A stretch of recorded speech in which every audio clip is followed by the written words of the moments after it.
Levani Botia, Bundee Aki, Duncan Paiyaoa, voici notre 15 type de la deuxième journée de Coupe du Monde.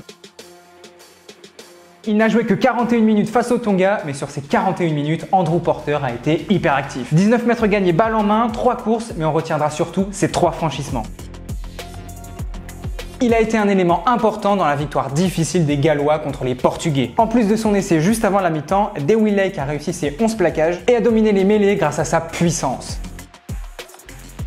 Comment ne pas récompenser le beau match des Portugais? À l'image de son équipe, Anthony Alves a été valeureux, parcourant 54 mètres balle en main et réussissant 9 plaquages sur 10. Et avant de continuer ce 15 type, n'oublie pas de suivre Cop Rugby sur tous les réseaux. Encore un match plein de caractère pour le deuxième ligne du Munster. Il en est déjà à 3 essais dans cette Coupe du Monde et ne semble pas vouloir s'arrêter. Face à des coriaces tongiens, il a montré qu'il pouvait répondre physiquement. L'ancien joueur professionnel de basket a terminé la rencontre meilleur plaqueur. Il a réussi ses 14 plaquages et a réussi à être un défenseur important sur chaque offensive chilienne.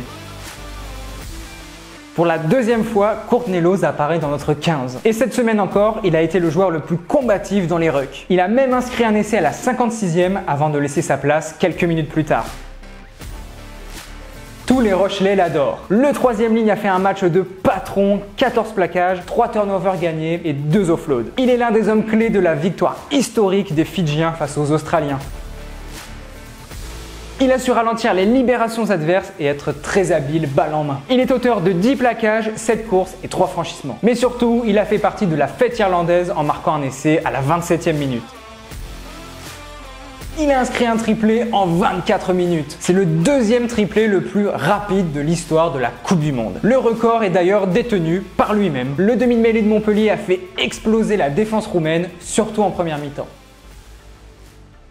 Auteur de 26 points pour les All Blacks, Damian McKenzie a dicté le jeu des siens tout le match. Il a été très à l'aise au pied et à la main et son intelligence de jeu a été remarquable. En plus de ça, il a marqué 2 essais en première mi-temps. Comme son partenaire Cobus Reinach, Mapimpi a inscrit un triplé. L'ailier Sudaf a parcouru 172 mètres balle en main et a percé 7 lignes défensives. Avec un joueur à ce niveau, pas étonnant que les Roumains n'aient pas vu le jour dans ce match.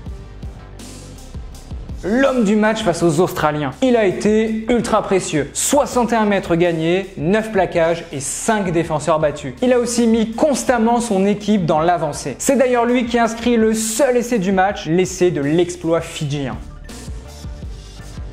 Encore une fois, dans notre 15, Bundee Aki a rayonné. On n'arrive même plus à trouver de qualificatif pour ce joueur hors norme. Élu homme du match, Bundee Aki s'est offert un doublé en 6 minutes et a éteint son homologue tongien Pita Aki.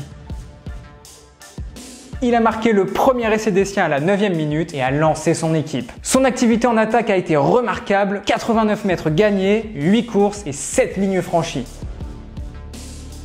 L'arrière toulonnais a permis aux Samoa de se détacher au score juste avant la mi-temps. Au total, il a parcouru 86 mètres avec le ballon, a percé 3 lignes défensives et a été auteur de 12 courses. Le 15 samoan nous a fait plaisir. Maintenant, donne-nous ton joueur du week-end dans les commentaires. Et si cette vidéo t'a plu, n'oublie pas de t'abonner à Cop Rugby.